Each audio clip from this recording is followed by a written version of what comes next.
From the inception of the wireless system, I saw that this new art of applied electricity would be of greater benefit to the human race than any other scientific discovery, for it virtually eliminates distance.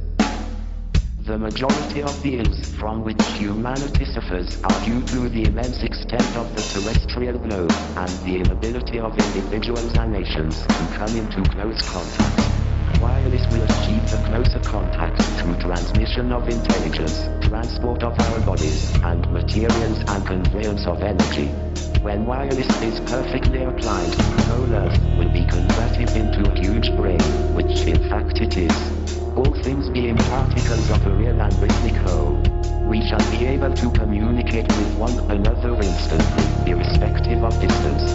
Not only this, but through television and telephony, we shall see and hear one another as perfectly as though we were face to face, despite intervening distances of thousands of miles, and the instruments through which we shall be able to do this will be amazingly simple compared with our present telephone.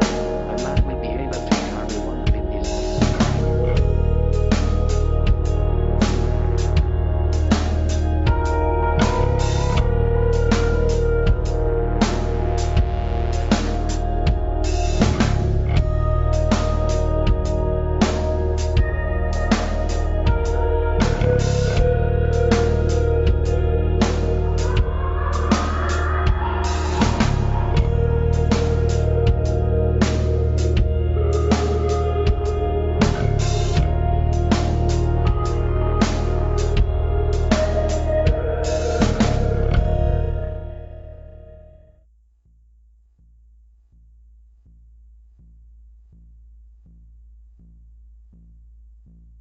We have constructed a beautiful and majestic edifice of science.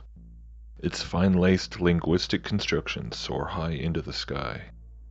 But direct your gaze to space between the pillars, arches, and floors. Beyond them, off into the void. Look more carefully, and there in the distance, in the black depth, you will find someone's green eyes staring. It is the secret, looking at you.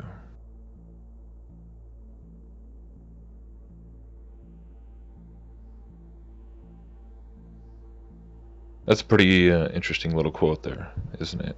It's an excerpt from a book called The Phenomenon of Science by Valentin Turchin. And I came across it because it's quoted in the dedication of a book by Ben Goertzel, who I was just talking about last week. And as soon as I finished putting that together, I kept digging and was still looking into him, and the more I dug, the more fascinated I became, realizing just, as I learned more about his whole sort of life path and road to coming where he is today, where he's building the AI for the Sophia robots at Hanson Robotics. But back in 2010, Ben Goertzel wrote a book called The Cosmism Manifesto. And it was in that book that he wrote where he was dedicating it to basically a mentor, this Valentin Turchin, who was a Soviet-American scientist and futurist visionary who died in that year. But apparently he was friends with Goertzel, and Turchin was, in Ben's own words, a cybernetician and computer scientist. His contributions were numerous, including the ReFal programming language, the theory of metasystem transitions, and the notion of a supercompilation. He was a pioneer of artificial intelligence and one of the visionaries at the basis of the global brain idea. And his book, The Phenomenon of Science, written in the 60s, is one of the most elegant statements of cosmic scientific philosophy ever written. And I was privileged to know Val in the late 90s and early 2000s when we both lived in New Jersey, in the context of collaborating with him on the commercialization of his supercompilation technology. Our discussions on supercompilation, immortality, AI, the philosophy of mathematics, and other topics were among the most memorable I've had with anyone. The death of great minds like Val is one of the absurd horrors that cosmist philosophy hopes to abolish via scientific and technological advance. So, some of you might remember that back in April of last year, I put together a video I think I called it Upload to the Heavens, where I was basically just sharing my recent discovery of this philosophical movement in Russia called Cosmism, which starts with figures such as Fedorov and Tsiolkovsky. And it's pretty interesting because there's a little bit more available online on YouTube and elsewhere on Cosmism now than there was less than a year ago, but there's still not a lot. But I'm just kind of amazed that I didn't come across Goertzel's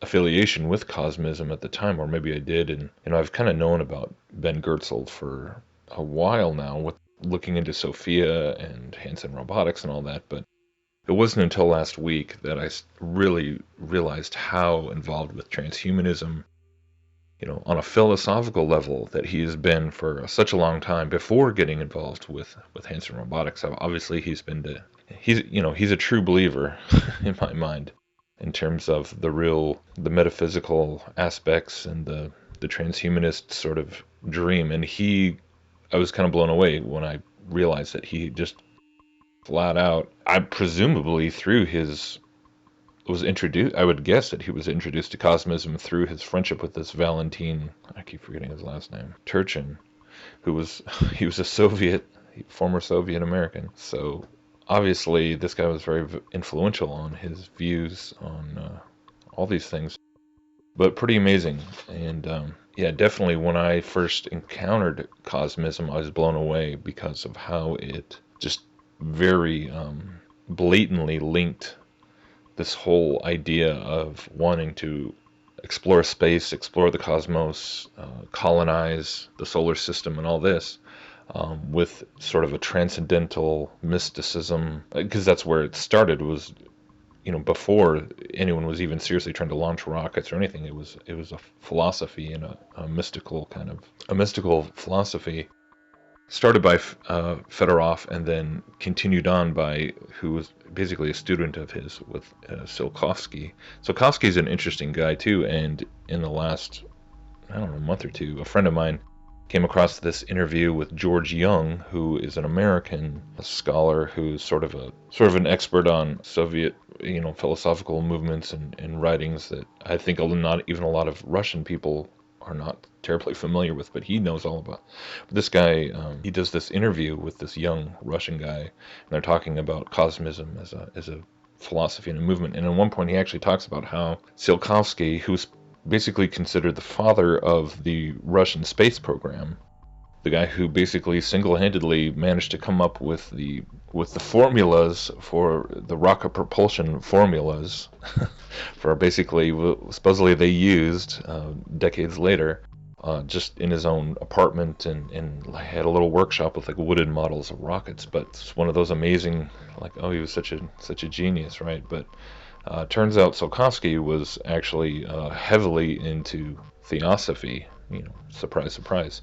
So even on the Russian front, it's like no matter, most people know about Jack Parsons and his occult connections to Crowley, and then of course you have the Nazis and all of their occult roots and their development of the V2. But even on the Russian end, it's like time and time again, it always traces back to the occult, right? But anyway, Tsiolkovsky did go back to Kaluga and teach. He was a science teacher in a school there, and in his spare time started doing these formulas for artificial satellites and things. So it's just remarkable what we he should was say able that to. not only he started doing that, he did accomplish that. Was he the first one to actually successfully calculate the necessary equations for? He was. He was. His calculations were the first, and they were, of course, other people built on them, but these were the first ones. Yes. So he's generally regarded as sort of the either father or grandfather of the Soviet space program. Well, the And this space is all program, happening sure. in his apartment or something. He doesn't have a proper lab or anything. No, it's just kind of in a shed near his house that he built, and using wooden models that he crafted himself. So yes, he didn't have a proper lab or anything like that. It was all just things that he devised out of his own, out of the wood that was at hand. And And this then is part of Fyodor's idea too, that you work with what you have, with simple mhm. things, that you don't need big equipment or laboratories or anything. And then Tsiolkovsky also had, I don't know if we should, I guess spiritual would be the term to describe that. He had a dimension to his thought. He would consider himself a panpsychist, and Yes, had the notion panpsychist. of something he called atom spirit, right? Can you talk about that? What is Yes. atom spirit? The idea that there is a spirit, there is life and spiritual life, maybe even a soul inside every particle, every monad in the universe, so that life extends throughout the universe already, and that life is teeming in the universe, and some of it is at a low level, at a primitive level. Others is much more advanced than we are in Tsiolkovsky's view. So life through that the whole universe is alive is part of his idea, and so the idea also is that that as we develop, it will be kind of like a universal Darwinism. That is, that the fitter will survive and others will fall by the wayside. That is kind of a troubling idea that runs Side. counter to Fyodor's idea that resurrection will be for everybody, Mm-hmm. and we can't stop until everybody is in. Tsiolkovsky was much more selective in that way, that the geniuses would prevail, engineers and scientists and geniuses will prevail, and others will kind of fall by the wayside. But for for Tsiolkovsky, it's a different story. Yeah, an interesting person, but at the same time, with his scientific genius, a lot of his ideas sound a little bit strange and silly at times. He was very much interested in the movement of theosophy with Madame Blavatsky, Mm-hmm. and wrote a lot of pamphlets that sort of fit into her scheme of things, her ideas of the theosophical worldview, with all of its kind of strange features as well. So here once again, you see cosmism being the underlying philosophical sort of impetus that seems to have played a very significant role in the mindset of somebody like Goertzel, who I know, like when you listen to that last interview, it's really easy for a lot of people to write him off as just kind of some stoned out, guy with. I know he just kind of talks like he's kind of half awake or whatever, but do not underestimate this dude in terms of how much he has pondered and explored and thought about sort of the philosophical ramifications of what he's participating in, and that's kind of the scariest part of it, because this is not just some guy who's not really thinking about the spiritual implications or the metaphysical implications. He clearly is.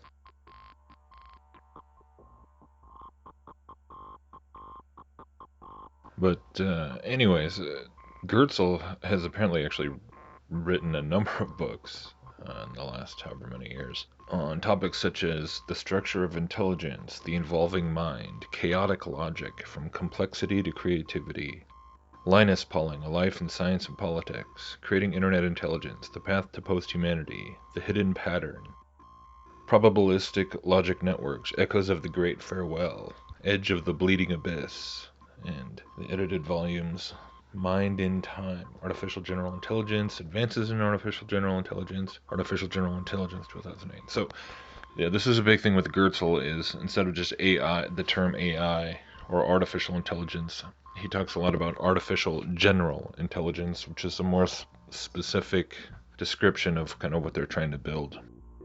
Because in reality, we already have artificial intelligence in the most generic sense, in the way that programs can be used to do very specific things better than humans. I mean, we all use it every day, even on your phone when you have autocorrect, or auto suggestion, which are algorithms which basically just keep track of the more you text or type into your computer, and it keeps track of the percentages of once you type this and then the next word, the likelihood of being this word. That's a type of artificial intelligence. Right, but it's not really having a conversation with you or thinking independently. So what they're trying to do is build human-like artificial intelligence, general intelligence that can sort of adapt and absorb things without specific parameters in just a more generic way, in a way like a baby's mind. And that's really what is behind the project that he was talking about in that video that I put up last week, where he's talking about his launch of Singularity.net and the use of blockchain technology to basically create this whole little cloud economy of AIs, where AIs are going to bid for jobs in the human world, right? So each different AIs that are more specifically suited towards specific projects, by using this blockchain sort of network of all these AIs working together that can collaborate and communicate with each other. I mean, it's crazy.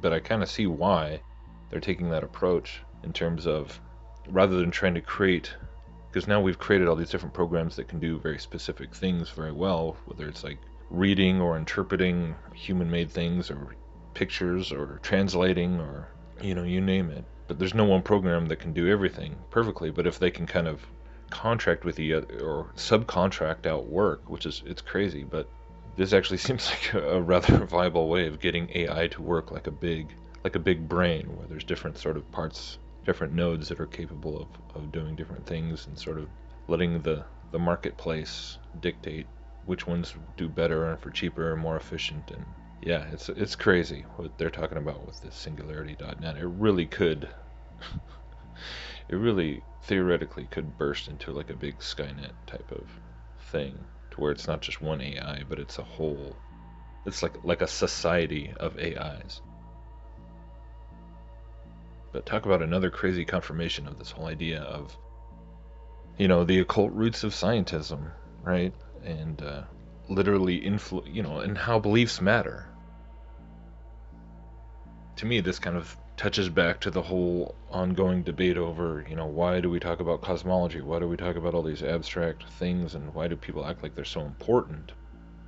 And again, and this is something I've talked about in numerous videos, the link between transhumanism and the whole agenda of space travel, space exploration, is inseparable. And indeed, when you listen to Goertzel a lot, he throws in stuff about space and aliens. And in listen to this one little talk he gave back in 2010, and the audio is terrible, but I was really fascinated by all. I mean, he covered so many things that I've talked about in various random videos, whether it's panpsychism, or the idea of aliens having evolved to, basically becoming indistinguishable from the laws of physics themselves, or he even talks about the machine elves, which is sort of a DMT reference, the machine elves. Terrence McKenna's always talking about the machine elves.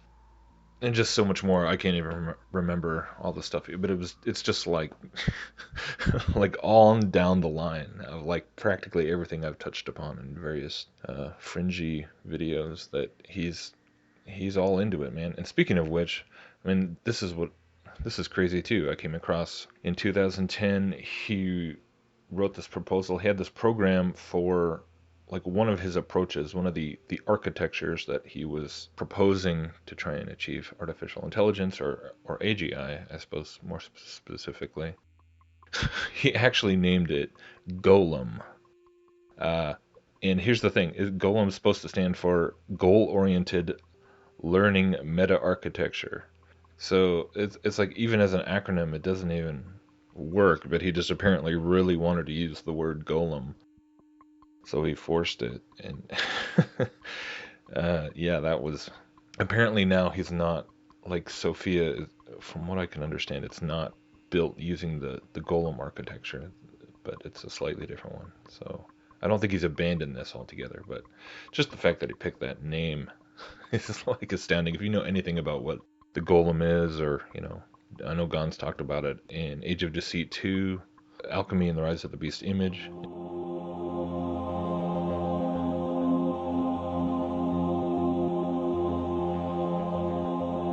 It should be clear by now that the modern technological and scientific agenda is built upon the same spiritual philosophies as ancient alchemy. The desire for man to create artificial life and as a result play God is nothing new. One of the goals for the alchemists was to create what is known as the golem, an animated anthropomorphic being created purely out of inanimate matter through magical workings. The Hebrew word golem is used once in the Bible and is found in Psalms 139:16, translated as unformed substance. Quote, "Your eyes saw my unformed substance. In your book were written, every one of them, the days that were formed for me, when as yet there was none of them." According to Talmudic legends, Adam was initially created by God as a golem, or as a body without a soul, for the first 12 hours of his existence. The substance that gave his mindless body a soul was the breath of God. It was at this point that man became the image bearers of God. Quote, "Then the Lord God formed the man of dust from the ground, and breathed into his nostrils the breath of life, and the man became a living soul." While it is appropriate for God himself to create life out of non-life, it is easy to see that man attempting to do the same is in essence playing out the lie that was promised to us before the fall of mankind. The methods to form a golem were vast and complex, involving everything from meditative techniques, numerological markings, and ritual chanting. There are many Jewish traditions of holy rabbis and sages creating a golem. For example, when Eliezer of Worms, a 12th century Talmudist and mystic, commented on the Sefer Yezirah, or what is known as the Book of Formation, one of the earliest Kabbalistic writings, he gave a detailed and complex report of how to form a golem through advanced spiritual meditative techniques called the 221 gates. But perhaps the most famous golem is the one allegedly created by Rabbi Yehuda Levi ben Betzalel of Prague, known as the Maharal, in the 16th century. The legend goes that the Maharal created a golem named Goertzel to help save the Jews of Prague from the blood libel, an early form of anti-Semitism where cults derived from Roman Catholicism falsely accused the Jews for kidnapping and murdering children to use their blood in religious rituals. After fulfilling his purpose, the golem Goertzel was deanimated by the Maharal. It is widely believed that Goertzel's body was stored and still lays in the attic of Prague's Old New Synagogue, a building that was curiously not destroyed by the Nazis in World War II. In fact, it is believed that the Gestapo didn't even enter the attic when they took hold of the synagogue. This is no surprise, since it is well known that Hitler spoke often of the Übermensch to describe the National Socialist agenda of creating a biological superior Aryan race that would rule the earth for 1,000 years. In alchemy, it was the 16th century alchemist and occultist named Paracelsus who described how to create the golem, referred to as the homunculus in alchemical terms. In the Hermetic and Alchemical writings of Paracelsus, he said, quote, "But neither must we by any means forget the generation of homunculi, for there is some truth in this thing, although for a long time it was held in a most occult manner and with secrecy, while there was no little doubt and question among some of the old philosophers whether it was possible to nature and art that a man should be begotten without the female body and the natural womb. In order to accomplish it, you must proceed thus. Let the semen of a man putrefy by itself in a sealed cucurbite with the highest putrefaction, until it begins to live, move, and be agitated, which can easily be seen. If now, after this, it be every day nourished and fed cautiously and prudently with the arcanum of human blood, and kept for 40 weeks in the perpetual and equal heat, it becomes, thenceforth, a true and living infant, having all the members of a child that is born from a woman, but much smaller. This we call a homunculus, and it should be afterwards educated with the greatest care and zeal until it grows up and begins to display intelligence. Now this is one of the greatest secrets which God has revealed to mortal and fallible man. It is a miracle and marvel of God, an arcanum above arcana, and deserves to be kept secret until the last times, when there shall be nothing hidden, but all things shall be made manifest.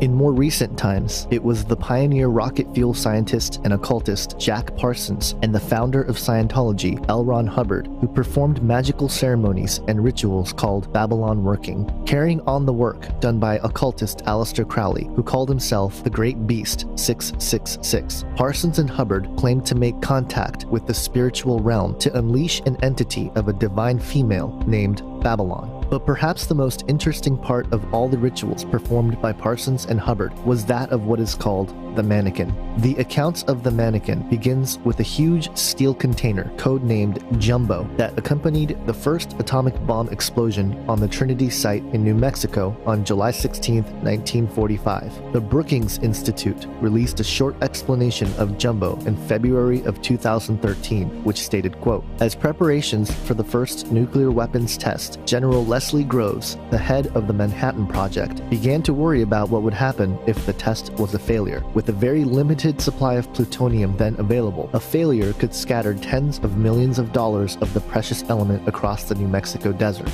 To avoid this problem, a massive steel vessel to contain the explosion was built at a cost of $142 million.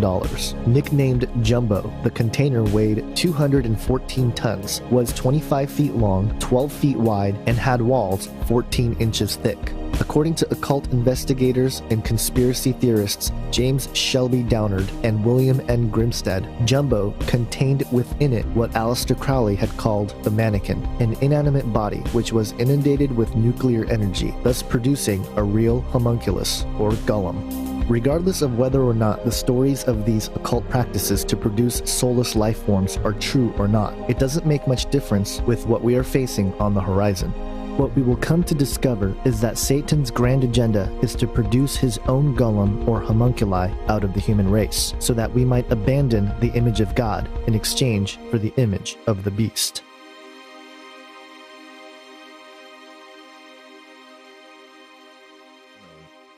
It's crazy how much of the stuff he talked about in that is just coming to fruition more and more every day. But yeah, crazy stuff. So I've been pretty intrigued by this Ben Goertzel character. I spent a lot of my time over the holiday weekend just listening to him, familiarizing myself with what he's all about.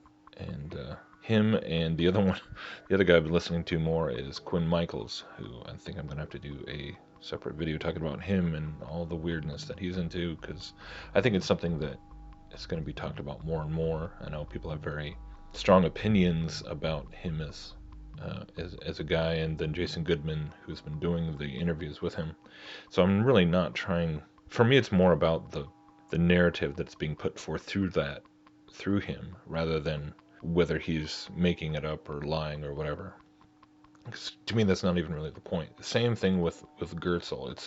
If you think he's whatever, I think he's a. These are interesting, and these are fascinating little sort of character study type things with these guys. Very different, but if you are not familiar with Cosmism, I will put the link to the video I did on that, and then I will also include some snippets from various presentations that Goertzel has done if you want to understand what is the mentality and the philosophy that is pushing so many people towards actually wanting to build AI, to embrace AI, thinking that it's really going to solve all the problems. And why does it connect to, how does the building of an artificial intelligence connect to this whole desire to evolve as humans evolve out of these skin bags, as they call them, evolve out of bodies altogether into some sort of higher state of existence, pure consciousness or whatever, because it's all interrelated, absolutely.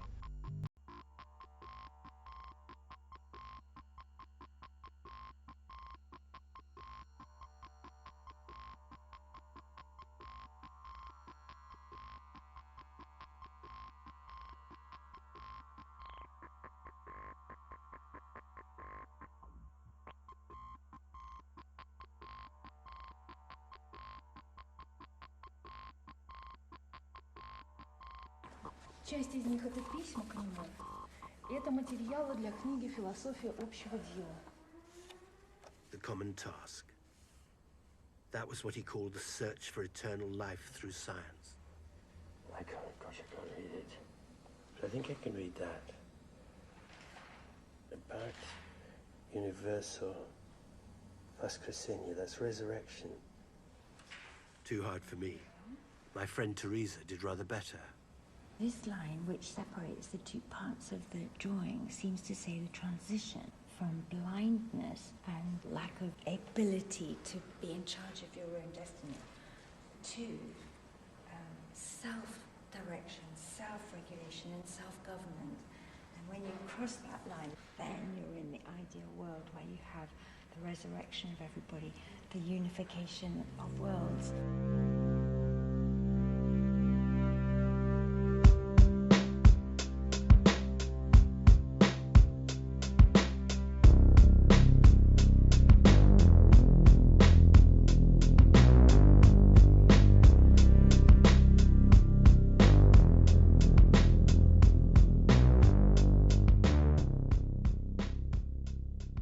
The self-resurrection of man. Oh. That opening clip there was featuring some of the writings of a man named Nikolai Fyodorov, a man who's considered the founder of a philosophical, mystical movement known as Russian Cosmism. Now, I'm actually pretty excited to share this information with everyone because if you're really at all interested in the kinds of things that I've been putting together in all these videos, and especially sort of the common theme that runs through a lot of them in terms of how all this stuff fits into Bible prophecy and looking at it through a biblical and eschatological lens, and the Luciferian agenda and everything like that, then I would think you would find this as fascinating as I do, because this is pretty incredible, because I found it pretty incredible. I came across this whole topic of Russian Cosmism when I was doing research for the video I did on the prophets of sci-fi, and when I was basically looking for, when I was doing research into the early pioneers of exploring the ideas of space travel, and whether through science fiction or through actual scientific research, with guys like Jules Verne and all that. So in the course of that research, I came across a man named Konstantin Tsiolkovsky, and Tsiolkovsky is a Russian who came up with the rocket propulsion equation. And so Tsiolkovsky himself was sort of a pioneer who then influenced preceding generations, such as Goddard, the American rocket scientist Goddard in the 20s and 30s, and a guy in Germany. And so Tsiolkovsky was really trying to figure out how to make rockets and figure out ways to go to other planets, many years before von Braun and the V2 and all that. But Tsiolkovsky was a cosmist. He was basically mentored by Fyodorov for 3 years.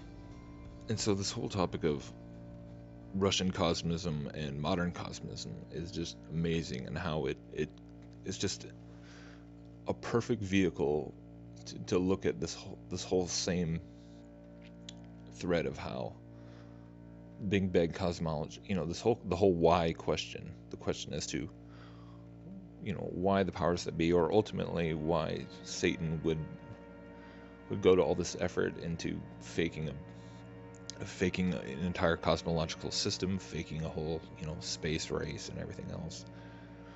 What's the whole point of it? And this idea that I've been talking about before, in terms of bringing it all back towards the mystical, towards the spiritual, towards the same ancient pagan occult arenas that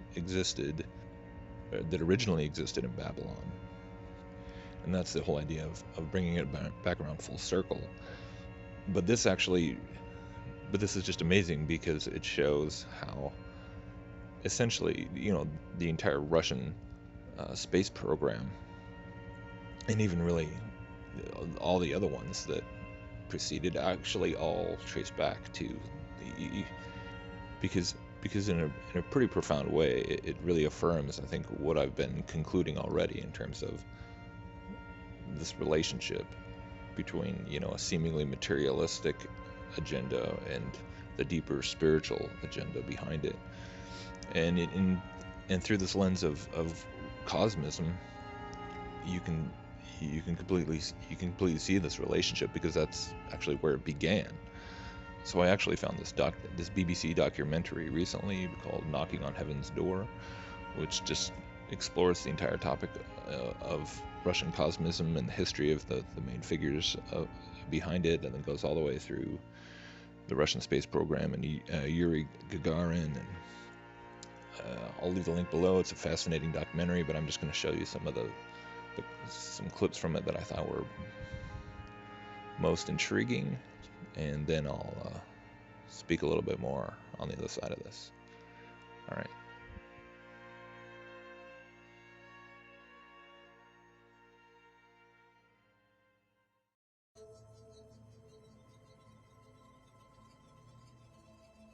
Он писал, как будет развиваться человечество все, как станет более умный, более добрый, более счастливый. Вот в основном он про это писал и призывал всех расселяться в космосе, чтобы там жить более счастливо. Федоров считал, что наука должна помочь воплотить Божий замысел о спасении человечества и его воскрешении.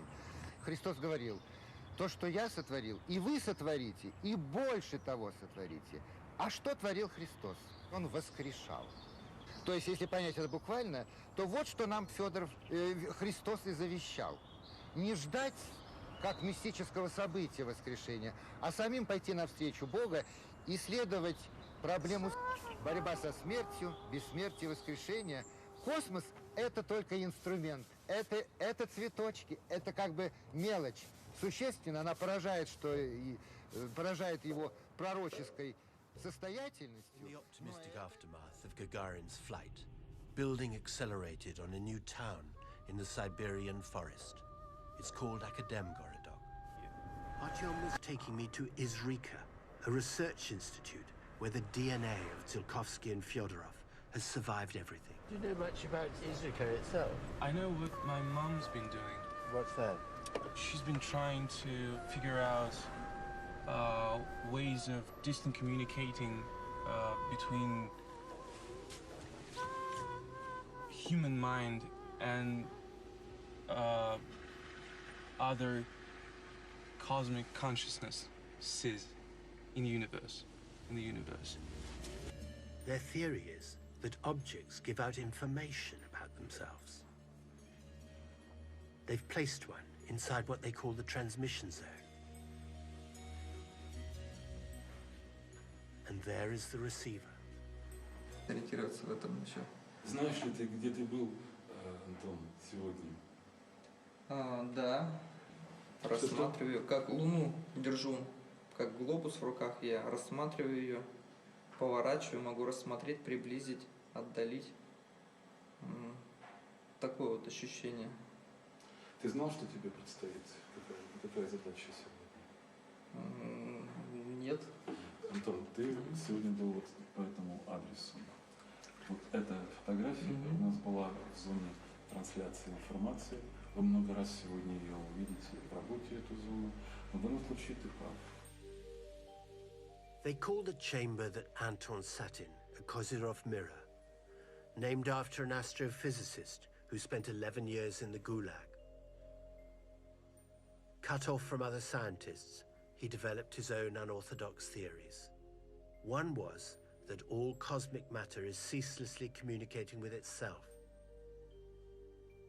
And what they believe here is that laser beams and anti-magnetic chambers like this help them tune into that information network. One of their heroes is Vladimir Vernadsky, a contemporary of Tsiolkovsky's, who said there was a third dimension of the cosmos, beyond things and living creatures, which he called the noosphere, or sphere of the mind. And that, say this branch of the cosmists, is where to find immortality.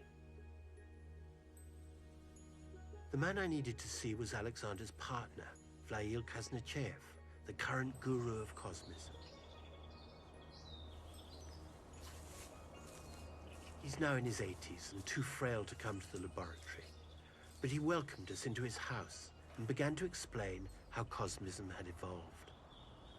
В наших работах, особенно Владимира Ивановича Вернадского, было сказано в физике физическое время, а в интеллекте, в живом веществе, другое понятие пространства и времени.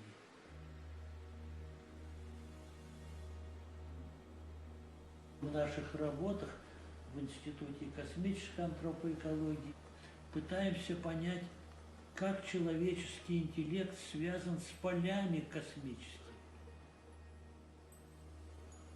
Человек сам является колоссально научным, непознанным прибором. И он с этим интеллектом должен идти свободно.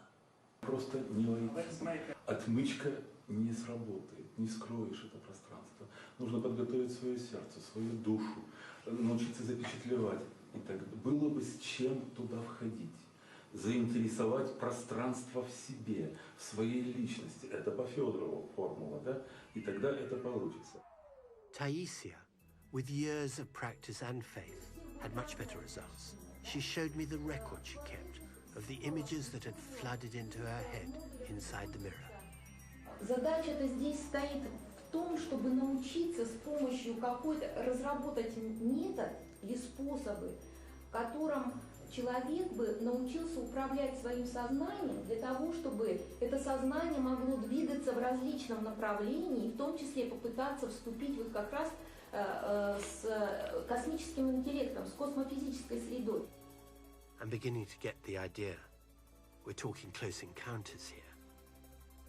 Кроме нас в космосе много интеллекта, это интеллектуальное пространство, это много пространств, мы частица, и это пространство интеллекта неизвестно, как нас примет или не примет.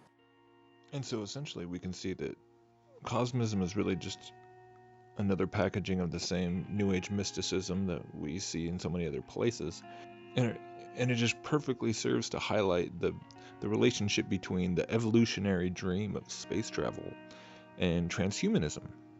And if you actually go and do any of your own research on modern cosmism, you in no time at all, you will see that it is virtually indistinguishable from transhumanism.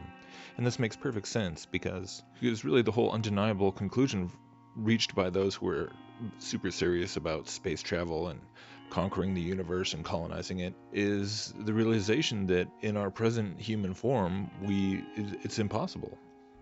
And even if you could achieve, light speed drives or warp drives and travel at the speed of light, or even succeed in uploading your consciousness into a software and beaming yourself as particles of light across the universe, you're still limited by the speed of light. And so traveling to other star systems, millions of light years away is still impossible. So what it implies is the necessity to transcend time and space altogether and to evolve, to spiritually evolve, to metaphysically evolve, which brings it right back around to the issue of higher dimensions and the noosphere being the highest dimension being that of pure consciousness. And yeah, you're right back into all the sacred sciences and the esoteric and the whole New Age message. Just once again, it just shows how these seemingly materialistic paradigms inevitably push people back around full circle to that ancient Babylonian mystical forbidden fruit of Satan's promise of immortality, of becoming God. And this is what so many people who are investigating transhumanism are concluding as well, in terms of it relating to the mark of the beast. It's like on a genetic level, connecting humanity to a spiritual dimension and the false promise of Godhood. So hopefully you found this as interesting as I did. Thank you.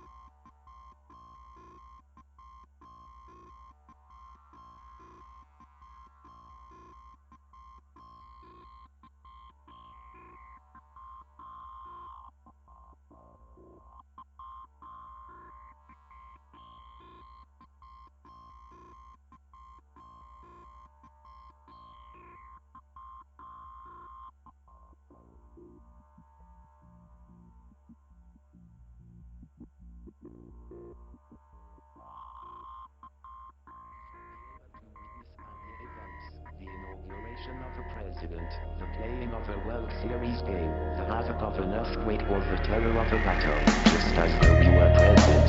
When the wireless transmission of power is made commercial, transport and transmission will be revolutionized. Already motion pictures have been transmitted by wireless over a short distance. Later the distance will be illimitable, and by later I mean only a few years hence. Pictures are transmitted over wires. They were telegraphed successfully through